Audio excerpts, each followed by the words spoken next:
আসসালামু আলাইকুম ওয়া রাহমাতুল্লাহি ওয়া বারাকাতুহু। আশা করি সবাই আপনারা ভালো আছেন। আজ আমি আপনাদের সামনে আলোচনা করব মুআতারে আজওয়াফ নিয়ে, তথা ওয়াও অথবা আইন, ওয়াও অথবা ইয়া যদি মূল অক্ষরের মধ্যখানে আসে, তখন যদি শব্দটা পরিবর্তন হয় সে নিয়মগুলো বা তার পরিবর্তনের রূপগুলো সম্পর্কে আজকে আলোচনা আমরা করবো ইনশাআল্লাহ তাআলা। তো আজওয়াফ, আমি যদি প্রথম নিয়ম বলি, মনে রাখবেন যখন ওয়াও অথবা ইয়া যদি শব্দের মাঝে অথবা শেষে পাওয়া যায়, এটা মধ্যখানের কথা, তো শেষেও চলে আসতেছে, নিয়ম যেতে একই। তো আমি শুধু মধ্যখানটা বলবো।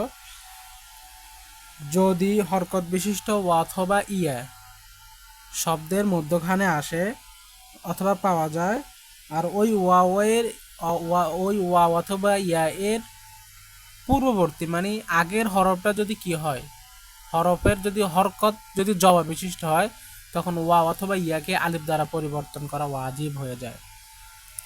আমরা বলতেছি, মনে করেন ধরেন হরকত বিশিষ্ট ওয়াও যদি মধ্যখানে আসে আর তার পূর্বে যদি জবর বিশিষ্ট অলা হরফ হয়, তখন ওই জবরের চাহিদা অনুসারে আমরা ওই ওয়া অথবা ইয়াকে আলিফ দ্বারা পরিবর্তন করব।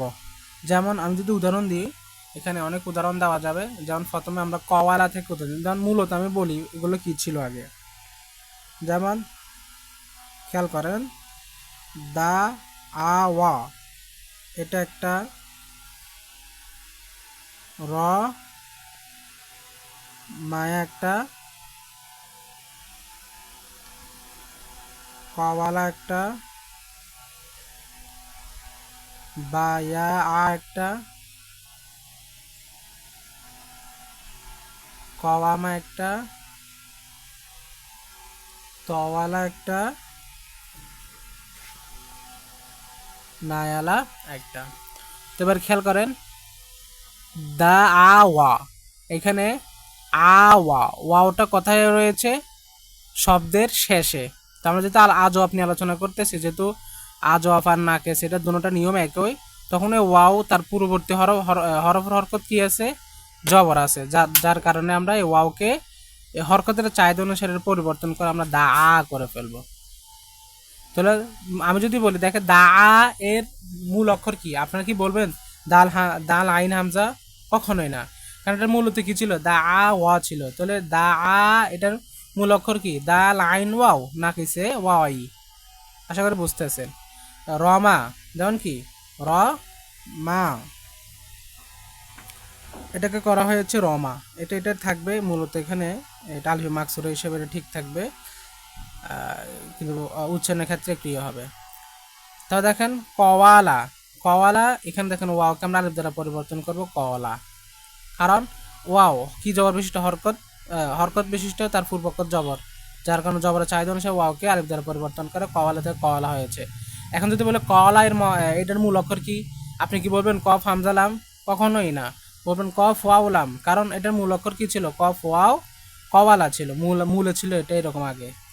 আচ্ছা দেখেন বায়া আ ইয়া, দেখছেন কি বিশিষ্ট জবাব এসে, আমরা কি করব? বা, আমরা করবো এটাকে কি? বা আ। আচ্ছা, কওয়ামা আমরা কি করব? কমা। তওয়াল আমরা কি করব? ত লা। নায়াল আমরা কি করব? না লা। আশা করি বুঝছেন এগুলো। ওই ইয়া থাকার কারণে এগুলো সব আলিফ দ্বারা পরিবর্তন হয় তার পূর্বাক্ষর অনুসারে। তো এটা আজ হওয়ার প্রথম নিয়ম। আর দ্বিতীয় নিয়ম দেখেন, দ্বিতীয় নিয়ম সহজ, কিন্তু সেক্ষেত্রে আপনাকে ফেলে মজহুল চিনতে হবে। মানে হলো ফেলে মাজি মাজহুল গঠনের সময় যদি মধ্যখান মানে আইন কলমা যদি কি হয়, আইন কলমা যদি আপনার হরকত বিশিষ্ট ওয়া অথবা ইয়া হয়, তখন মনে রাখবেন তার পূর্ববর্তী অনুসারে তাকে পরিবর্তন করা হবে। মানে তার পূর্ববর্তী অনুসারে বলতে, যদি আপনার প্রয়োজন হয় যে আপনি কি করতে পারবেন, এটাকে জের করতে পারবেন, মানে জেরে নিয়ে আসতে হবে আপনাকে, এক কথা এটা।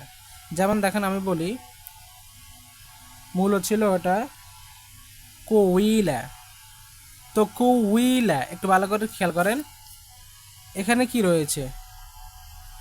ওয়াও, এটাকে পরিবর্তন করবো আমরা কি দ্বারা?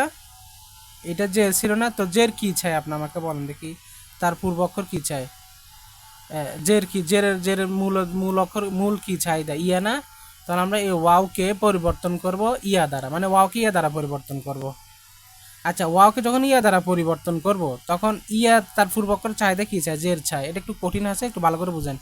কুইলা, আমরা ওয়াওকে ইয়া দ্বারা পরিবর্তন করব। এক কথায় ফেলে মজহুলের ক্ষেত্রে যদি আইন কলমাতে কি হয়, ওয়াও হয় হরকত বেশি, তখন ওয়াওকে আমরা ইয়া দ্বারা পরিবর্তন করব এবং তার পূর্ববর্তী হরফকে আমরা ইয়াতের উপর হরকত দিব, ইয়া জের দিব। কুইলা, কুইলা থেকে আমরা কিলা, ভালো করে শুরু করেন।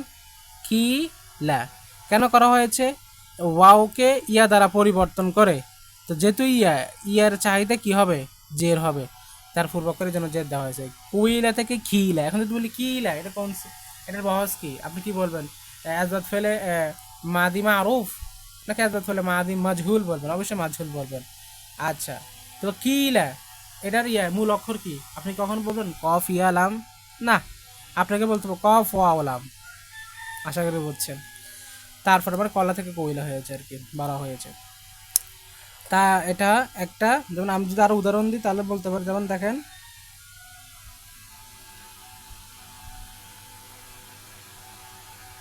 বই আ, এটা খুব সহজ হবে কারণ এটাতে নিজে যে এরা আছে, আর যেহেতু এটা ইয়া বিশিষ্ট আছে, এটাকে আরো পরিবর্তন করতে হচ্ছে না। জাস্ট শুধু তার পূর্ব অক্ষর কি দিব আমরা?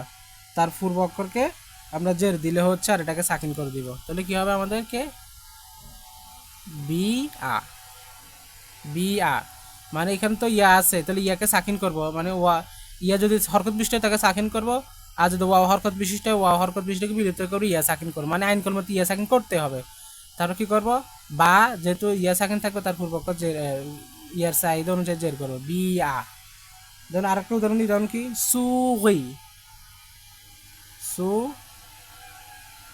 গ, সু গ,